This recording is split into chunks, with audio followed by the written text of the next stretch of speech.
A gente vira a página agora para tratar de economia. A partir de agora, para você aqui em Os Pingos nos Is, uma entrevista exclusiva com o ministro da Economia, Paulo Guedes, que já está conosco aqui. Ministro, boa noite, seja bem-vindo. Obrigado pela presença. Boa noite a todos. Min- Prazer estarmos aqui. E antes da primeira pergunta, ministro, aproveito para apresentar também o Tomé Abduch, parceiro nosso aqui do Pingos, comentarista político, que viabilizou, inclusive, essa nossa conversa com o ministro. Tomé já está aqui ao meu lado e vai também participar desse nosso bate-papo. Ministro, primeiramente queria perguntá-lo sobre inflação. Talvez essa seja, imagino, a grande preocupação aí da equipe econômica no momento. Quais os prognósticos do senhor para a inflação? A partir de quando a gente pode imaginar uma queda da inflação finalmente, ministro? A inflação está no pior momento agora, segundo o presidente do Banco Central. A grande missão do Banco Central é exatamente impedir que os aumentos transitórios de preços de produtos agrícolas, comida, alimentação, estão subindo no mundo inteiro. Não é? O mundo inteiro fez uma política de combate à pandemia, fazendo programas de transferências de renda. O preço da comida está subindo no mundo inteiro. O dólar já era para ter descido aqui, mas o barulho político está muito grande. Então, o Brasil, quando sobe o preço dos nossos produtos de exportação, o Brasil está indo para $500 bilhão de corrente de comércio com o mundo. É um recorde absoluto. Da mesma forma, estamos indo para um superávit comercial de $100 bilhões.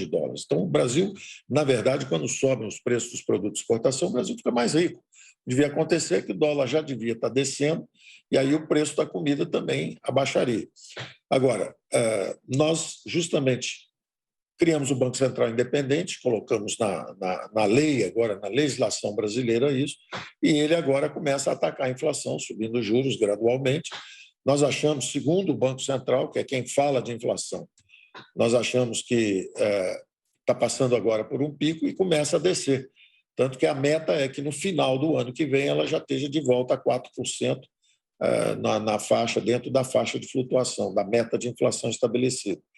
Então, o que nós temos que fazer agora é reduzir algumas alíquotas de importação, conseguir alguma tranquilidade no fronte político para o dólar descer. Ele já deveria estar descendo, como eu digo, porque nós estamos com um superávit comercial muito forte e nós estamos também com os fundamentos fiscais muito consolidados. O dólar deveria estar se acalmando. Essa narrativa política, essa guerra política, perturba o tempo inteiro o andamento da economia. Tomé Abduch, boa noite, Tomé. Seja bem-vindo mais uma vez. Obrigado pela presença. Sua pergunta ao ministro. Boa noite a todos. Boa noite, ministro. Ministro, nós temos um meteoro vindo em nossa direção e eu não sei se a população brasileira tem a noção do tamanho do que nós estamos enfrentando, que é a questão dos precatórios, da seriedade desse momento que nós temos que ter e os esforços do Executivo, do Judiciário, para que a gente possa ter uma solução favorável ao Brasil. Esses precatórios, eles estão, como o senhor mesmo já tem falado, desde agosto que o senhor tem colocado essa grande preocupação, chegou um orçamento na casa de 90 bilhões, isso é praticamente o orçamento todo que nós temos aí para poder passar o ano de 2022. E nós não estamos vendo uma mobilização tão grande do Poder Judiciário quanto do Poder Legislativo para que nós possamos ter um bom caminho para isso. Nós vimos que houve aí a comissão especial, ela vai debater essa proposta agora. Nós queríamos que o senhor explicasse um pouco qual a importância dos precatórios para que a sociedade brasileira entenda o tamanho do problema que nós temos na mão e qual a solução que seria mais viável nesse momento e como nós podemos apoiar para que isso tenha uma solução que seja favorável ao povo brasileiro, pois isso está causando falta de investimentos, insegurança, os empresários estão com uma certa insegurança de investir nos seus próprios negócios, isso ainda vai levar até a pobreza, se não tiver uma responsabilidade por uma solução que seja a favor do Brasil.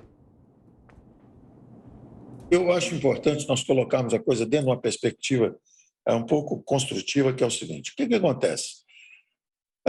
O Brasil enfrentou, a democracia brasileira enfrentou nos primeiros anos, logo no primeiro ano nosso, o desafio de fazer reformas, a reforma da Previdência, depois fizemos a reforma da exploração do petróleo, que estava parada há 6, 7 anos. Quando nós começamos a fazer as reformas e mandamos para o Congresso o Pacto Federativo, a reforma administrativa, tudo isso foi paralisado quando entrou o combate à pandemia. Quando entrou o combate à pandemia, nós saímos das reformas estruturantes, fomos para o combate à doença, digitalizamos 64 milhões de brasileiros, pagamos a todo mundo uma transferência de renda de R$600, ao mesmo tempo preservamos 11 milhões de empregos, fizemos uma luta, transferimos 150 bilhões para estados e municípios para o combate à inflação, para o combate à pandemia, com um orçamento de guerra. E agora, quando voltou essa segunda onda da nova variante, nós renovamos os programas. Então, tem sido uma luta muito grande, mas nós o tempo inteiro com um duplo compromisso de proteger as gerações futuras, de compromisso com responsabilidade fiscal. Então, não faltou dinheiro para a saúde, mas, ao mesmo tempo, nós não deixamos virar justamente despesas permanentes. E protegemos a economia brasileira, ela voltou, diziam que o Brasil ia cair 10% e os países avançados iam cair 4%. Pois bem, a Espanha caiu mais de 10%, a Inglaterra caiu mais de 9%, a França caiu a Itália caiu mais de 8%, a França caiu mais de 7%, a Alemanha mais de 5%, o Japão 4,5% e o Brasil caiu 4%. Não só caiu menos que os avançados, como não destruiu empregos, como nas recessões anteriores. As recessões autoimpostas dos governos anteriores, quando caiu 3,5% o PIB em 2015, nós perdemos 1,5 milhão de empregos. Em 2016, nós perdemos mais 1,4 milhão empregos. Pois bem, o nosso governo, logo depois da queda de 1 milhão, perda de 1 milhão de empregos, logo no início da pandemia, os primeiros 2, 3 meses, nós criamos 1,1 milhão empregos nos últimos 4 meses do ano passado. Fechamos o ano com uma criação positiva de empregos, 100 mil empregos criados. Nunca aconteceu isso no Brasil antes. Você ter uma recessão onde se criou empregos liquidamente. Nos 6 meses seguintes, nós criamos mais 1,5 milhão de empregos. E no último mês, agora, criamos mais 300 mil empregos. Então, quase 2 milhões de empregos já esse ano. Continuamos criando 200, 300 mil empregos todo mês. Essa é a realidade do Brasil. O Brasil decolando de novo, a economia começando a crescer, cresceu 5% esse ano, vai crescer... Estima-se 5,2%, 5,3%, pode chegar a 5,4%. Então, a realidade do Brasil é que nós vencemos a pandemia, estamos com vacinação em massa, vencemos a pandemia, mas a narrativa do negativismo, a narrativa fica trocando de eixo. Então, quando você vacina em massa, a narrativa agora é que a inflação subiu. Não. O Brasil está crescendo mais rápido, o Brasil voltou do fundo do poço, o Brasil caiu menos que os avançados e voltou mais rápido do que os avançados. E agora que a economia está voltando rápida, a inflação também subiu, porque a comida subiu no mundo inteiro. O dólar, aqui com esse barulho político ensurdecedor, o dólar também não se acalmou ainda, mas o Brasil ainda é o terceiro maior destino de investimentos estrangeiros. Dizem que há descrença quanto ao Brasil.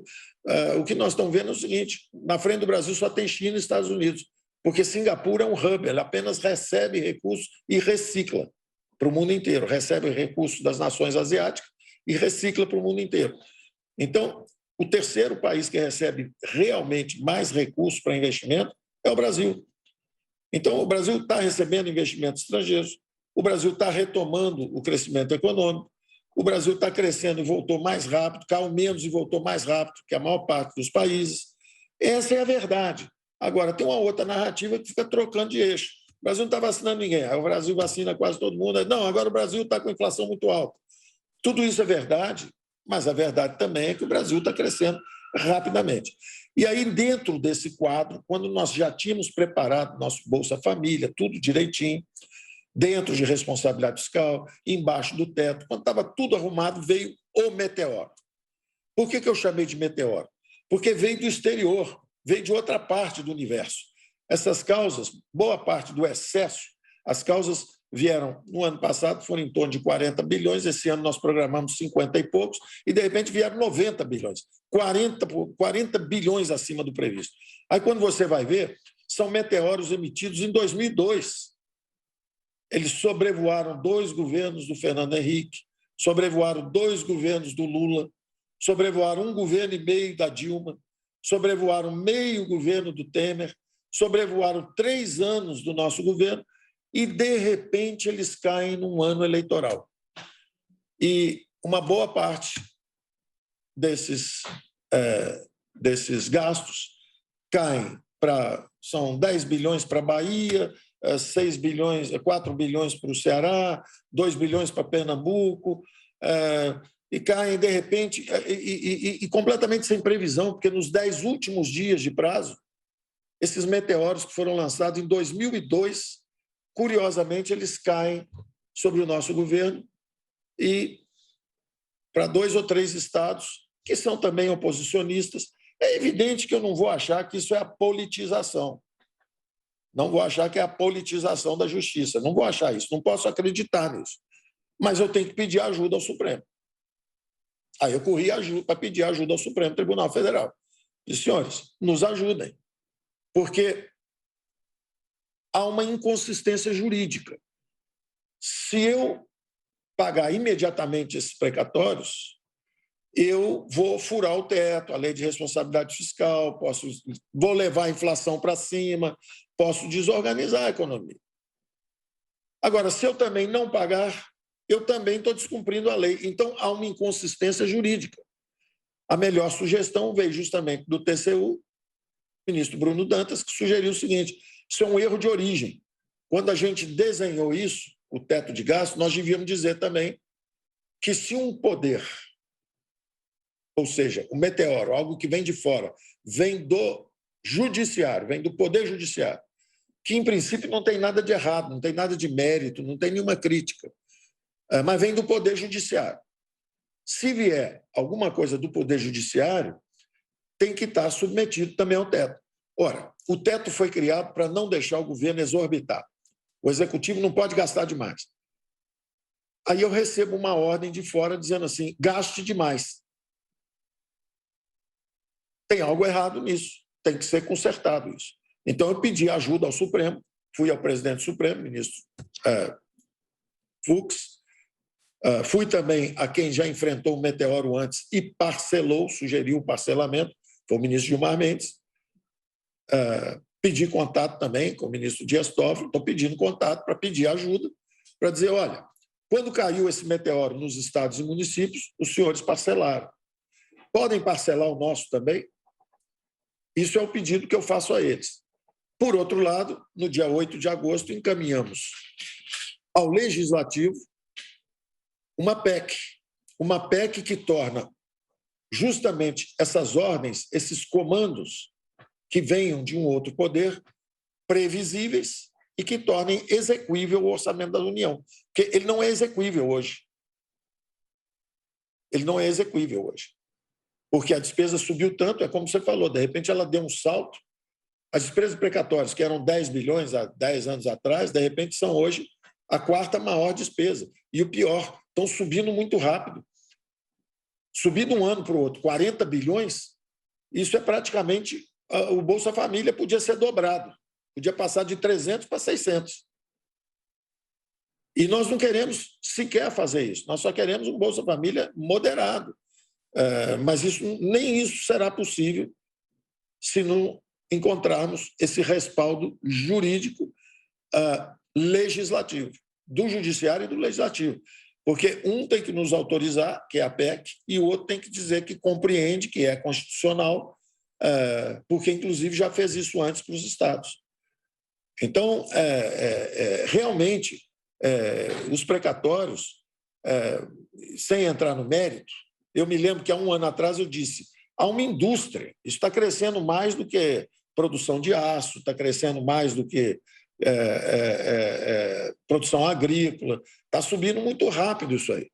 Mas eu não vou entrar no mérito, porque, afinal de contas, pode ser que a justiça brasileira esteja sendo administrada mais rapidamente para todos os brasileiros. Por isso que nós propusemos na nossa PEC que todos os precatórios abaixo de 60 mil sejam pagos imediatamente, porque aí são os pequenos brasileiros, a justiça sendo feita para os pequenos brasileiros.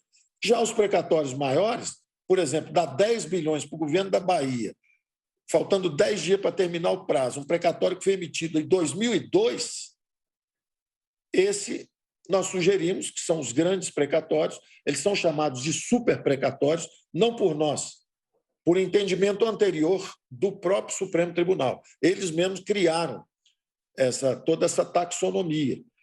Tem os desembolsos de pequeno valor, as requisições de pequeno valor, são essas de abaixo de R$66 mil, essa nós pagamos, todos os brasileiros que ganharam uma causa contra o Estado brasileiro, a União, vão receber imediatamente o dinheiro deles. Imediatamente. Temos que pagar todos os brasileirinhos que ganharam a causa. Agora, o governo da Bahia está desde 2002, são quase 20 anos que ele está esperando. De repente, eu tenho que pagar tudo nesse ano, a ponto de não poder dar um Bolsa Família, por exemplo, porque eu tenho que mandar dinheiro esse ano, faltando 10 dias, chegou essa causa. Foi atualizada a causa. Então, nós estamos pedindo ajuda, falando, olha, vamos criar uma atmosfera em volta do planeta para proteger a vida, de forma que, quando um meteoro vier, ele bate na atmosfera e vira uma chuva de meteoritos. A gente pega os pequenininhos, paga todos, e pega os grandes, que podem extinguir a vida, ou seja, inviabilizar um Bolsa Família. Esse, por exemplo, a gente vai parcelar. Essa foi a nossa proposta. Aí veio uma outra sugestão do TCU dizendo o seguinte, olha, respeitem o teto. Se o executivo é obrigado a respeitar o teto, por que quando vem um comando do judiciário, ele vai ficar fora do teto? Ele devia também seguir o teto. Da mesma forma que quando vem um comando do legislativo, por exemplo, o Fundeb ficou fora do teto. Agora o judiciário fica fora do teto. Amanhã vamos fazer também um auxílio emergencial fora do teto. Vamos acabar com o teto, então. Eu acho muito bom. Uma geração política que tiver a coragem de assumir os orçamentos públicos não precisa de teto. Ministro, mais uma pergunta agora, Augusto Nunes. Ministro, boa noite, parabéns aí pelo desempenho e pela paciência. O setor de serviços cresceu em julho, o dado foi divulgado ontem, 1,1%. E com esse índice, a taxa do trimestre já é maior que as registradas antes da pandemia. Esse tipo de dado confirma que o crescimento, a retomada do crescimento econômico se daria em forma de V, como o senhor previu? Augusto, a verdade é o seguinte, a volta em V já aconteceu. Quando os oposicionistas ou economistas que estão prevendo desde o início, primeiro previram que a democracia brasileira ia desmilinguir no primeiro ano, não ia acontecer nada, porque não tinha sustentação parlamentar, não tinha nada. Aí nós fizemos uma reforma da Previdência, ninguém tinha feito antes. Fizemos um acordo do Mercosul, que estava parado há 8 anos. Fizemos o acordo da União Europeia, que estava parada há 20 anos. Fizemos o destravamento dos leilões de petróleo, que estavam parados há 6 anos. Fizemos a Lei Candir, que também estava parada há 30 anos. Aí fizemos o combate à pandemia. Preservamos 11 milhões de empregos, caímos menos que os avançados, voltamos em V. Aí o desastre que estava previsto também estava previsto para a economia brasileira, que ia cair mais do que as outras, ia ficar no fundo do poço, não tínhamos capacidade de reação. Naquela ocasião, eu falei que ia voltar em V. Voltar em V significa o seguinte, uma economia que o PIB caiu 4,5%, ela volta em V, ou seja, ela volta para o nível que ela está, como você disse. Serviço, que é o que tinha caído mais, já está acima do nível de quando a pandemia chegou. Então, a volta em V já aconteceu.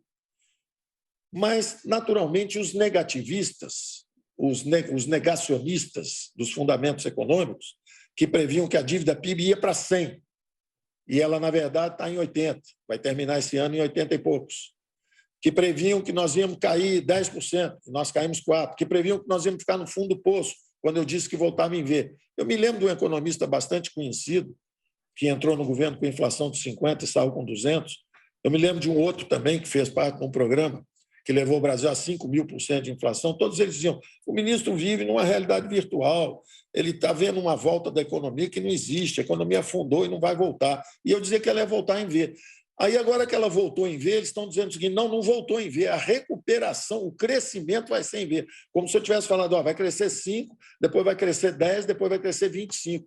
Não existe crescimento real possível acima de 5, indo para 10, indo para 15. Não é a taxa de crescimento. Volta em V não é a taxa de crescimento continuar crescendo. Volta em V já aconteceu. Volta em V é uma economia que estava lá embaixo, no fundo do poço, ela voltou em V.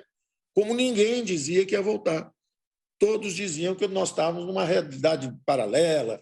Aí, quando a economia volta 5,5% de crescimento e volta em V, ou seja, chegou aqui, aí eles jogam um desastre para o ano que vem.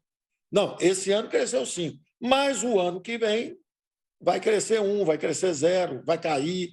Então, o desastre está sendo rolado desde o primeiro ano. No primeiro ano, a democracia brasileira ia acabar. Não só não acabou, como fez reformas que tinham passado por aqui e não tinham feito. No segundo ano, ela ia acabar de novo, porque a pandemia ia nos deixar no fundo do poço, caindo 10% e derrotados. Bom, ela caiu menos que os países avançados e voltou mais rápido, que é a volta em V. Já aconteceu a volta em V. Aí as pessoas falam, não, mas o ministro prometeu que o crescimento, a taxa de crescimento vai continuar em V. Nunca falei isso. Nunca falei que ia crescer 5%, depois 10%, depois 25%, nada disso. O que eu digo agora é que nós temos um desafio agora, que é exatamente a sua pergunta. A volta em V já aconteceu, Augusto.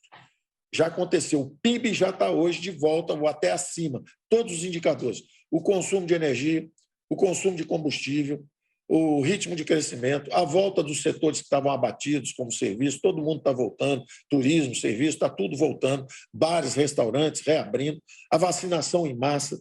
Então, você tem uma retomada do crescimento, 500 bilhões de investimentos já contratados.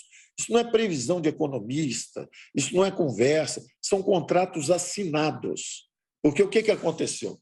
Quando o governo conseguiu minimamente ter uma base parlamentar, ou seja, o presidente da Câmara, Arthur Lira, que tem ajudado muito, e o presidente Pacheco, um pouco antes logo que os dois tomaram posses, o que aconteceu imediatamente? Os marcos fiscais e a independência do Banco Central, ou seja, vem aí o controle sobre a inflação. Os fundamentos fiscais estão sólidos. O Brasil gastava 19% do PIB. Com a pandemia, nós fomos a 26,5%, já estamos de volta em 19,5% e o ano que vem 17,5%. Ou seja, é o primeiro governo que pode terminar gastando menos do que no primeiro ano de governo. Nunca aconteceu isso no Brasil. Nós conseguimos fazer isso. É uma geração que enfrentou a guerra e pagou o custo, em vez de rolar para os filhos e netos. Quer dizer, diziam que a dívida ia para 100% do PIB, ela está em 80 e poucos. Fechou o ano em 88 e esse ano já vai para 81, 82. E o ano que vem pode cair para 79, 78, se o Brasil mantiver o ritmo de crescimento. Se o Brasil conseguir transformar essa recuperação cíclica, o que nós chamamos de recuperação cíclica, essa volta em V é a recuperação cíclica. Nós voltamos do fundo do poço, escalamos o poço, estamos saindo do poço. Como é que vai ser a perspectiva para o ano que vem? Está em aberto. Está cheio de gente prevendo aí que vai ser 1, que vai ser 2, ou seja, em vez de dizer que o Brasil vai ficar agora, em vez do eixo do ataque ser a pandemia, o eixo do ataque agora vai ser, da mesma forma que subiram cadáveres para fazer política, agora vão derrubar a economia para fazer política. Vão dizer que a economia caiu, que não vai crescer mais, que parou, que etc. Ora, só depende de nós. Se nós mantivermos os fundamentos fiscais, reativarmos a nossa Bolsa Família dentro da responsabilidade fiscal embaixo do teto, se aprovarmos justamente essa PEC dos precatórios para acabar com a imprevisibilidade de outros poderes, porque os poderes são independentes, cada um pode fazer o que quiser, pode aprovar os gastos que quiser, mas eu também tenho uma obrigação constitucional de seguir a responsabilidade fiscal. Então, quem der um comando de gastos tem que se submeter também a uma execução adequada, tem que ser execuível o orçamento da União. E o Supremo entende isso. O Supremo sabe, porque ele já fez isso antes para estados e municípios. Então, basta uma boa vontade para entender que o governo federal, da mesma forma que os estados e municípios, quando ele for atingido por um meteoro, ele precisa de ajuda. Nós precisamos de disciplina nesses gastos. Então, queremos previsibilidade dos gastos e execuibilidade. Então, não se discute o mérito, está aí os 90 bilhões, serão pagos. Agora, hoje eu consigo pagar 50, os outros 40 eu vou pagar logo que puder, sem violar a Constituição e os preceitos constitucionais. Então, a realidade hoje é de um país que está tentando justamente sustentar uma taxa de crescimento. É claro que não vai ser 5,5. 5,5 foi uma velocidade de escape do buraco negro, né? Nós saímos com essa velocidade de escape. Mas agora nós temos 500 bilhões contratados, marco de saneamento, marco de startups, lei de falência, Banco Central Independente, gás natural, cabotagem, setor elétrico, privatização de Correios, privatização de Eletrobras. Todos esses marcos regulatórios que estão sendo descomprimidos já criaram 500 bilhões de compromisso de investimento para os próximos 8, 10 anos. Isso já é uma realidade, já está contratado o crescimento. O que nós temos que fazer é baixar um pouquinho o barulho político, o dólar se acalma, aprovamos os fundamentos fiscais, colocamos o Bolsa Família reforçado, porque o preço da comida subiu, justamente o dólar subiu o preço de combustível, tudo isso está subindo. Então, nós temos que combater essa inflação, o dólar se acalma, desce, e, na mesma hora, o Brasil consegue realizar os investimentos que vão sustentar esse crescimento no ano que vem, que está em aberto. Da mesma forma que os negacionistas e os oposicionistas e os negativistas, né, que querem destruir o esforço de reconstrução nacional, porque foram deslocados do poder. Da mesma forma que esse pessoal quer derrubar o Brasil dizendo que não vai crescer, nós, do outro lado, estamos lutando para botar o Brasil para crescer. Ministro. E acreditamos que o Brasil vai ter sucesso nesse mais um desafio que é colocado, que é transformar essa recuperação cíclica numa retomada de crescimento sustentável. Nós estamos convencidos de conseguir fazer isso. Vamos a mais uma pergunta, ministro. Agora o Guilherme Fiuza. Diga, Fiuza. Boa noite, ministro. O senhor usou de boa-fé para dizer que espera a boa vontade do Supremo Tribunal Federal na questão dos precatórios, do meteoro, né? Eu preciso registrar aqui que o retrospecto recente é que a razão de ver do STF é fazer política contra o governo federal, mas também espero aqui que isso se modifique e haja convergência. Mas a pergunta ao senhor seria outra. O senhor citou agora algumas dessas aves de mau agouro que estão sempre construindo teorias apocalípticas aí, que em suas eventuais passagens pelo governo foram protagonistas de verdadeiras desgraças. Mas, ministro Paulo Guedes, em relação àqueles liberais que são convergentes, que são simpatizantes da agenda que o senhor representa e que o senhor tem executado à frente do governo federal, e que uma parte deles aí está olhando para o outro lado, fazendo um pouco de cara de nojo. O que o senhor está vendo? É falta de espírito público, ministro? A experiência foi muito traumática, porque depois de 30 anos de governos social-democratas, quando chega um governo novo, que tem uma aliança, um eixo político seria uma aliança de liberais na economia com conservadores nos costumes, nós chegamos aqui com uma visão bastante transformadora, querendo realmente acelerar as privatizações, reduzir os impostos, simplificar os impostos, controlar os gastos públicos, que tiveram fora de controle durante todos esses mandatos. A verdade é que os gastos públicos nunca pararam de subir. Até o meio do governo Dilma, eles subiram de 18%, 4 décadas atrás, a 45%. O governo gasta muito e gasta mal em privilégios de previdência, que nós atacamos, em paraíso dos rentistas, né? Bilhões e bilhões de pagamento de juros sobre a dívida todo ano, justamente porque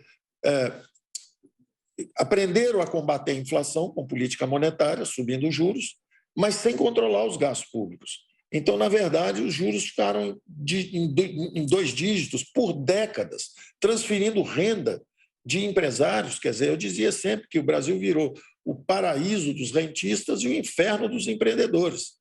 O terceiro grande gasto, que era o salário do funcionalismo, eles deram a contribuição, eu tenho que falar tudo de forma extraordinariamente construtiva agora, eles deram a contribuição e ficaram, durante esse período que o setor privado estava enfrentando desemprego, enfrentando a perda de renda, eles deram a colaboração de, tendo estabilidade de emprego e bons salários, não ter aumento de salário durante alguns anos. Então, nós realmente atacamos os focos de desequilíbrio. Por isso que a dívida foi a 100%, iria a 100% do PIB, na verdade está um pouco acima, vai terminar o ano um pouco acima de quando nós chegamos. depois de ter enfrentado uma guerra de pandemia, onde nós gastamos 10% do PIB combatendo a pandemia. Então, nós estamos muito conscientes, estamos fazendo o nosso dever. Alguns liberais se desiludiram porque a resultante está frágil, né? Quando você tem dois vetores, um conservador nos costumes, o outro liberal na economia, tinha que ter uma resultante. Mas talvez porque subestimamos a dificuldade de fazer as mudanças no Brasil. Talvez tenhamos subestimado. É um desafio de governabilidade constante. É um governo que ganhou uma eleição, mas desde o primeiro dia ele é questionado por supostos defensores da democracia. Ora, quem defende a democracia não pode descredenciar o funcionamento da democracia. Eu cheguei aqui exatamente dizendo o seguinte: eu tenho a convicção de que a democracia brasileira, em vez de estar sendo ameaçada, que foi o discurso do primeiro ano e continua até hoje, o script já está pronto. O governo está ameaçando a democracia, o script já está pronto. Esse é o discurso de quem perdeu a eleição, que o governo, no primeiro ano, já eles estão ameaçando a democracia. E eu, o tempo inteiro, dizendo o seguinte: a democracia brasileira vai surpreender o mundo. Surpreendeu no primeiro ano. Um governo que chegou aqui sem apoio parlamentar conseguiu fazer a reforma. Aí dizem assim: não, mas a reforma foi feita porque o governo Michel Temer queria fazer a reforma. A pergunta é o seguinte: por que não fez? Não é? Por que não fez? Queria fazer a reforma. Aliás, foi-me dito isso pelo presidente da Câmara, na época. Rodrigo Maia, à época, disse o seguinte: olha, o Michel quer fazer reforma, o Bolsonaro não quer. O Michel tinha apoio parlamentar, o Bolsonaro não tem. O Michel aceitava fazer uma de 400, você quer uma de 1 trilhão. Isso é impossível. Foi o que ele me disse quando eu cheguei aqui. E eu dizia o seguinte: não. Ele até me ofereceu: você quer fazer o Banco Central independente? Eu disse: não, não é a hora. O Banco Central independente é quando a inflação começar a subir. Aí a gente vai lá e cuida disso. Agora a hora é de fazer a reforma da Previdência. Nós temos que travar os grandes gastos. O primeiro grande gasto, o abismo fiscal, era a Previdência. Então, na verdade, alguns liberais, achando que talvez fosse fácil fazer, desanimaram durante o combate. Alguns foram abatidos, né? Alguns desanimaram, alguns se decepcionaram com a política. Eu continuo fazendo o meu esforço, fazer a minha parte. A minha parte é não mudar de direção, acreditar na democracia. Acredito na democracia brasileira, estou dizendo isso. Vi milhões de pessoas nas ruas, pacificamente, vestidas de verde e amarelo, dando uma opinião crítica aos oposicionistas, a supostos opositores ou o que for, mas eles fizeram uma manifestação pacífica. E o presidente, eu digo sempre, a democracia brasileira é barulhenta. Alguns atores, às vezes, se excedem no calor do momento. E aí você xinga um poder do qual você precisa e depende no dia seguinte para aprovar uma reforma. Isso é um excesso. O presidente, no dia seguinte, reconhecendo o excesso, ele vira e fala: olha, não quero ameaçar a democracia, não estou ameaçando nenhum poder, é o que preciso da cooperação. No fundo, ele diz o seguinte: olha, eu às vezes me excedo. E a pergunta é o seguinte: quem não se excede?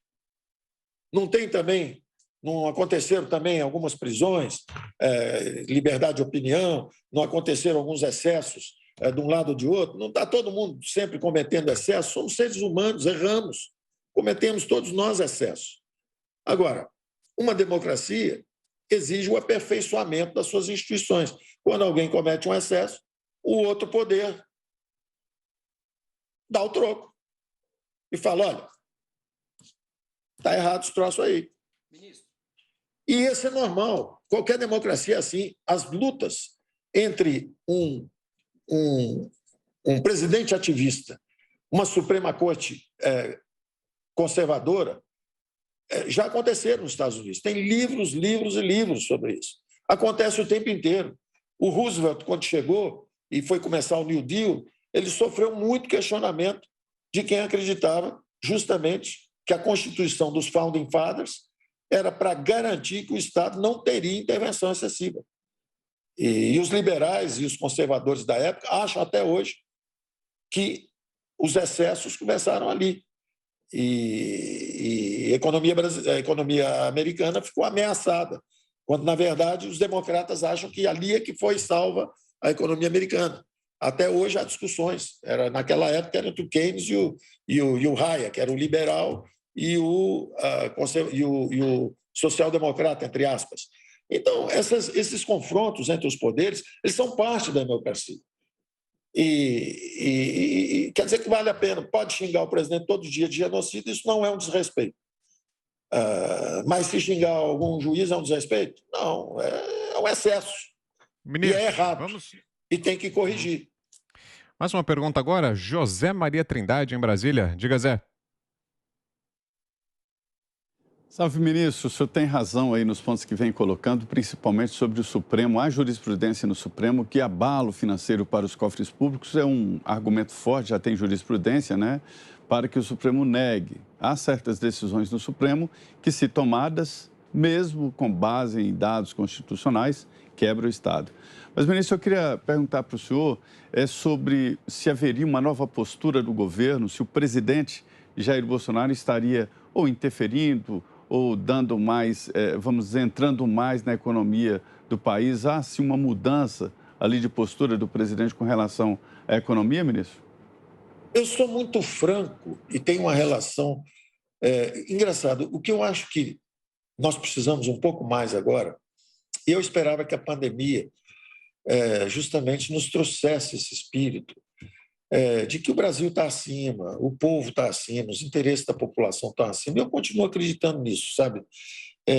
Eu acredito que os poderes, os atores se excedem aqui ou ali, mas as instituições vão se aperfeiçoar e eu quero acreditar que nós vamos, da mesma forma que eu fiz aquela sugestão lá atrás, não vamos subir em cadáveres para fazer política, não vamos derrubar a economia brasileira para fazer política. Vamos trabalhar com a realidade, vamos trabalhar com os fatos. Eu reconheço que a inflação está subindo. Agora, quando a economia estava se recuperando, ninguém reconheceu, ficou todo mundo calado, só atacando a vacina e dizendo que a economia ia ficar lá embaixo.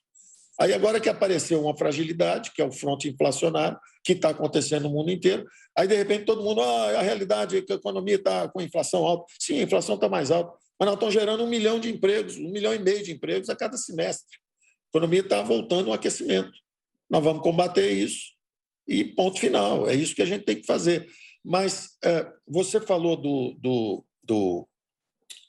dos precatórios e a sua pergunta, desculpe.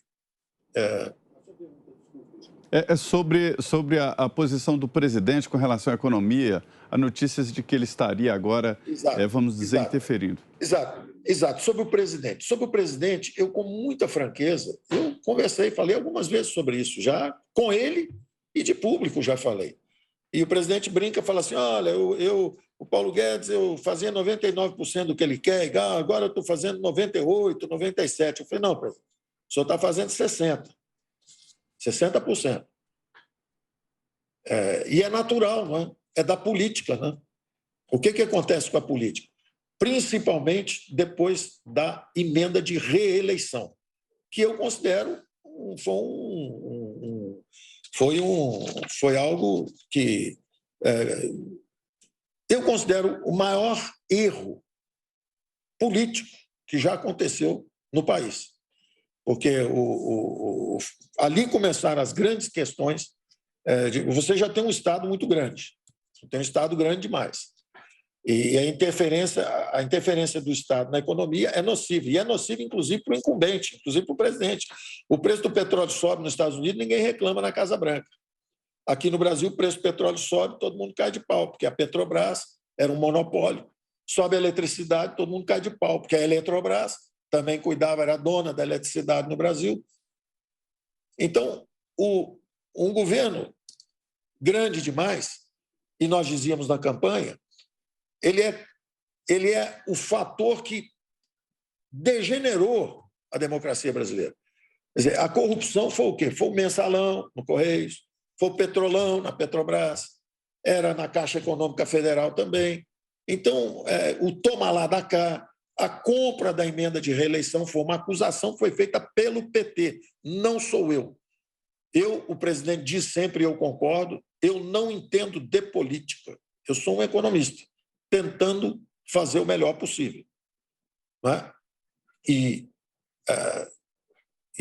sei como seria o caminho técnico e temos tentado o máximo possível fazer o caminho técnico correto, inclusive dentro de uma perspectiva democrática.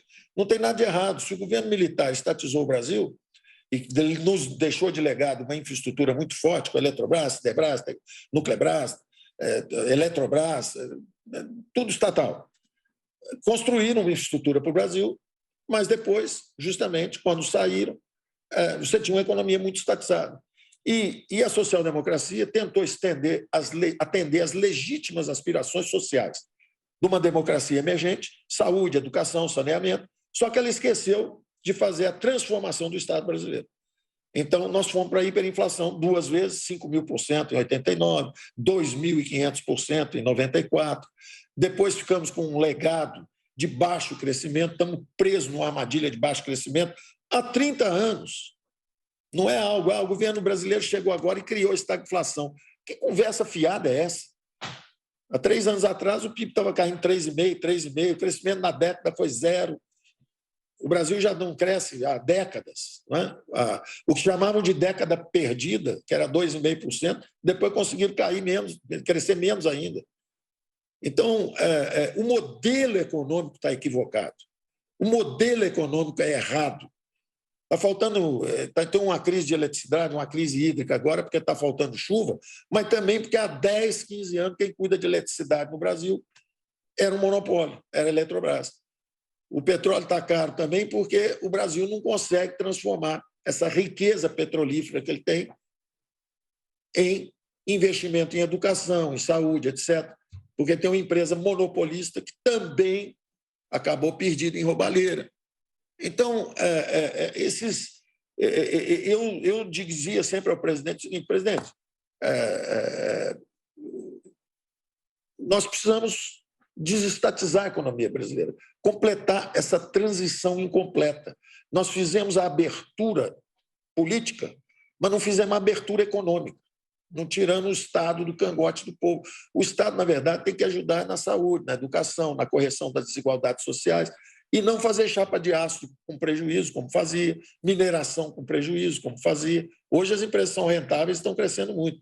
Tubarão, CSN, Vale do Rio Doce, essas empresas estão crescendo, foram privatizadas, criam emprego, investem, em vez de empresas aparelhadas, que foi o que nós fizemos aí durante bastante tempo. Então, eu digo ao presidente, esse componente liberal tem que ser mais forte. Mas a verdade é o seguinte, é que tem um componente político muito forte, né? Então, quando foi criada a emenda de reeleição, no primeiro ano todo mundo fala, podemos fazer alguma coisa. No segundo ano, agora tem eleições municipais. No terceiro ano, mas tem que fazer tudo agora, porque o quarto ano já é o ano de eleição, não dá tempo. Aí o quarto ano, esse ano é de eleição. Então fica quase que uma fixação de reeleição o tempo inteiro. O Fernando Henrique criou a emenda de reeleição. Ali que foi a acusação do pecado original, que começou, então, o toma lá da cá, começou troca de favores, e etc, etc, etc. Aí, quando o PT entrou também, reeleição 2 vezes, depois a Dilma, reeleição 2 vezes, aí já usando... Bom, aí a história é conhecida, tudo isso é conhecido. Então, é evidentemente que o componente político vai diminuindo um pouco a intensidade do vetor liberal. Mas eu ainda digo o seguinte, ainda estamos aí com 60% na direção certa, estamos tentando fazer, o resto é desaceleração. Aí você pergunta, mas o presidente está interferindo na economia? Bom, ele não faz, tanto, e também, ao mesmo tempo, tratando do problema do apoio político do presidente. Não, mas o presidente agora está com o centrão, centro, não sei o quê. Não, eu estou vendo um centro democrático, está nos dando apoio orgânico, é uma aliança de centro-direita, não é um governo de esquerda que, através do mensalão, conseguiu apoio político na direita.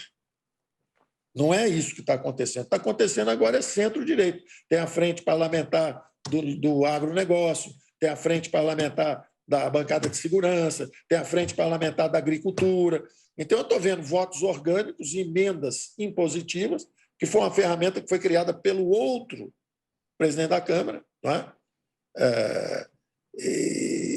Isso era até para ser uma ferramenta de independência e, na verdade, está virando uma ferramenta de alinhamento estratégico e orgânico do governo tentando fazer seu programa. E o que eu estou vendo é o seguinte: saneamento, gás natural, Banco Central independente. Eu não posso dizer que o apoio diminuiu. O que eu posso dizer é que é natural que interesses políticos interfiram, não é, com a economia. Ministro. E é natural, porque, afinal de contas, quem tem voto é o presidente, quem tem voto é a Câmara, quem tem voto é o Senado, não é o ministro da Economia que tem voto. Ana Paula Henkel, sua pergunta, Ana. Ministro, eu gostaria de trazer 2 pontos que o senhor mencionou aí, né? O povo nas ruas e o cenário norte-americano também. Esses 2 pontos aí, nós vimos que já desde 2018... a nação brasileira hoje sabe a escalação do STF, dos ministérios, o povo foi às ruas aí para pedir uma reforma da Previdência, uma reforma até impopular, né? Aí para preservar nossa saúde fiscal, e agora também está na boca do povo a reforma tributária. Os americanos passaram por uma reforma tributária robusta em 2017, aí que incluía fortes cortes, né, de impostos. A nossa tributária, obviamente que os 2 cenários políticos e econômicos são muito diferentes, a gente não pode comparar uma reforma como essa. Mas o senhor tem alguma previsão de fazer uma reforma que estabeleça aí uma redução de impostos? Olha, Ana Paula, o que nós estamos fazendo é justamente... primeiro foi não cair numa armadilha que era tentar fazer uma reforma tributária que aumentasse os impostos. Porque havia, na verdade, um acerto de experimentar toda a mudança de impostos, mas com a obrigação do governo federal de bancar o experimento. Quando, na verdade, nós já demos demonstração de que somos o governo mais federalista que já passou por aqui. Nunca teve tantos recursos sem tomar lá da cá, não só no primeiro ano, que nós chegamos e fizemos a retomada da exploração de petróleo, passamos recursos para estados e municípios, acertamos uma demanda de mais de 30 anos, que era a Lei Candir, nós regularizamos a Lei Candir. Quer dizer, só para você ter uma ideia, nós repassamos para os próximos 10 anos 260 bilhões no Fundeb, 70 bilhões de Lei Candir e mais 150 bilhões de combate à pandemia. Então, nós transferimos quase $500 bilhão de recursos para estados e municípios. Quase $500 bilhão para os próximos 10 anos. Isso é um federalismo. Você falou dos Estados Unidos. Nos Estados Unidos, a democracia foi feita de baixo para cima. Ela já nasceu de baixo para cima. O que aconteceu? Você tinha 13 colônias. Cada colônia tinha suas igrejas, suas escolas, sua polícia, até seu exército e até sua Constituição. Então, era uma base da pirâmide bem ampla. O dinheiro está onde o povo está. O dinheiro vai para onde o povo está, seguindo aí o Milton Nascimento. Né? O dinheiro está perto do povo, está na ponta.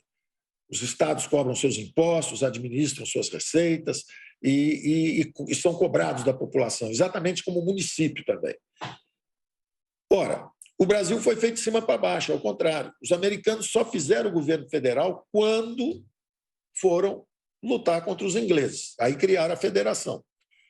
E criaram uma Constituição que assegurasse que o Estado tem uma atuação limitada.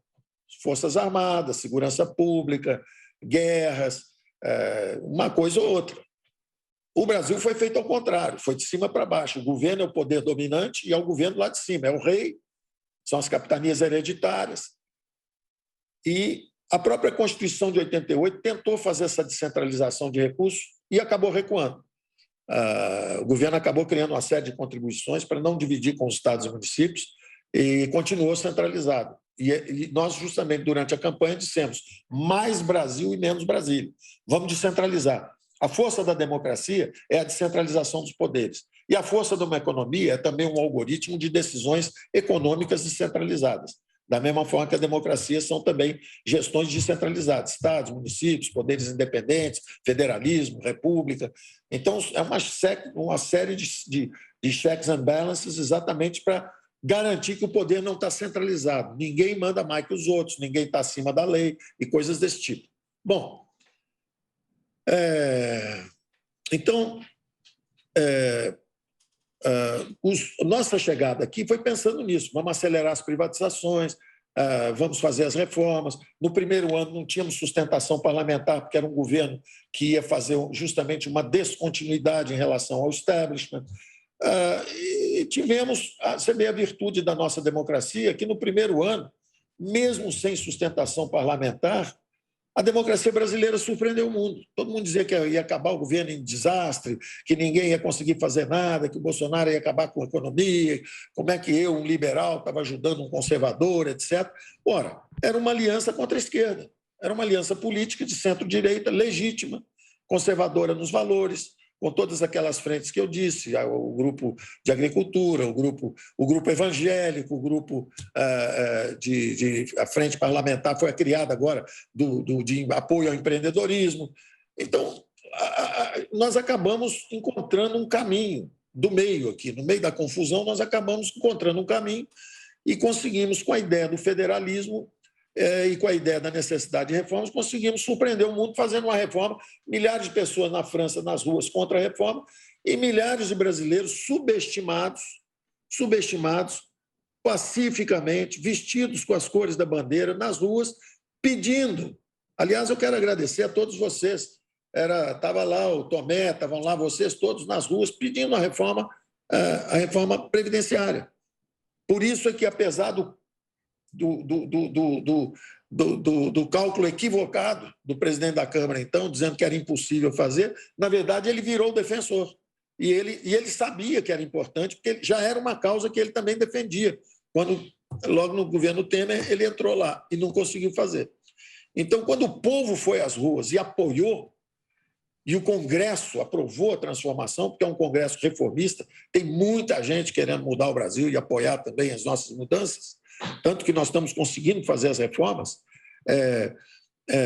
a ideia é que nós conseguiríamos ter sucesso. Aí veio o Covid e nós tivemos que sair das reformas estruturantes. Agora nós estamos voltando para a reforma tributária. E como você disse, a nossa reforma tributária é o seguinte: há 40 anos que os impostos sobem sobre as empresas no Brasil. A nossa reforma tributária diz o seguinte: nós vamos derrubar isso de 34%, nós vamos levar para 26%. É a primeira vez em 40 anos que as empresas vão pagar menos impostos. Segundo, 32 milhões de brasileiros são contribuintes do imposto de renda. Nós estamos fazendo 14 milhões isentos e estamos diminuindo a tributação dos outros, todos os outros 32 milhões de brasileiros. 32 milhões de brasileiros vão pagar menos, só que 14 milhões vão ficar isentos. Nós hoje cobramos imposto de renda de um brasileirinho que ganha R$2.000 e ele paga hoje imposto de renda. E 20 mil pessoas que ganham 300 bilhões em dividendos pagam zero. Então, o que nós estamos fazendo? Tanto que nós tivemos quase 400 votos, a esquerda toda votou, porque sabe que é uma indecência você ganhar bilhões de dividendos e pagar zero de imposto de renda, enquanto um trabalhador que ganha R$2.000 paga 5, 7,5% de imposto de renda. Ministro. Então, nós estamos indo na nossa direção. A nossa direção é o seguinte: vamos tributar super ricos, vamos tributar menos as empresas e menos os assalariados. Isso é um início de reforma, isso é um imposto de renda. Mandamos a outra também, que é um IVA, um imposto de valor adicionado. É um imposto indireto. Nós queremos simplificar. Tem mais de 100 regimes de PIS e COFINS. Porque o que se fez no Brasil, quando se combateu a inflação, foi justamente botar o juro alto e aumentar os impostos. Então, os impostos subiram barbaramente, chegaram a 36% do PIB. A nossa ideia é reduzir. A nossa proposta de reforma tributária é exatamente isso. Tributamos menos as empresas, tributamos menos os trabalhadores e tributamos pela primeira vez em 25 anos no Brasil os rendimentos de capital. Ninguém tem nada contra ser rico. Ser rico é a celebração do sucesso, desde que feito sem vir a Brasília conseguir favores. Esse é um problema do descrédito também sobre o rico brasileiro. Nos Estados Unidos, quando alguém fica rico, todo mundo diz, celebra, ele é um bom jogador, é um bom lutador de boxe, ele é um bom cantor. No Brasil, o cara fica rico, todo mundo acha, ele tem alguma mutreta lá em Brasília. Ele arrumou alguma coisa lá, porque é um governo que a intervenção do Estado é grande demais e realmente define vida ou morte para várias empresas. Ministro. Então, nós queremos justamente fazer um imposto de renda que diga o seguinte, olha, se você ganha muito dinheiro, tem rendimento de capital, paga pelo menos 15%. Eu não estou nem te jogando na progressiva. Estou só pedindo 15%. Isso é uma revolução aqui. É um lobby infernal. Quase impediram que fosse aprovado na Câmara de Deputados. Graças a Deus, a Câmara deu um passo à frente e aprovou por quase 400 votos. Mas ainda não foi aprovada no Senado. Ministro, uma última consideração, Tomé. Nosso tempo já está esgotado, a gente já vai concluir a nossa conversa, mas sei que você tem uma última observação a fazer ao ministro, né, Tomé? Ministro, na verdade é um depoimento. O senhor é um orgulho para a nação brasileira. O senhor não é o ministro Paulo Guedes. O senhor é o Paulo, que está trabalhando pelo Brasil, como todos esses milhões de brasileiros que estiveram nas ruas no último dia 7 de setembro. E o senhor está de acordo com os anseios da nossa sociedade. Se nós tivéssemos o Brasil que o senhor trabalha, nós teríamos o Brasil que todos nós, brasileiros, sempre sonhamos em ter. Então, aqui fica os nossos parabéns ao senhor. É importante lembrar que a população brasileira esteve aos milhões gritando o nome do ministro da Economia, Paulo Guedes, para aprovar a Previdência. E, se for necessário, tenha certeza que todos estarão nas ruas para poder apoiar tudo que é propositivo para o Brasil. Muito obrigado e boa noite a todos. Obrigado, ministro, pela presença. Eu quero agradecer a vocês também e dizer o seguinte, eu confio na nossa democracia, confio no povo brasileiro, acho que o presidente vai nos apoiar, acho que o Congresso vai nos apoiar e acho que o Judiciário vai nos apoiar, porque o Brasil está acima de tudo. Muito boa noite, ministro. Obrigado.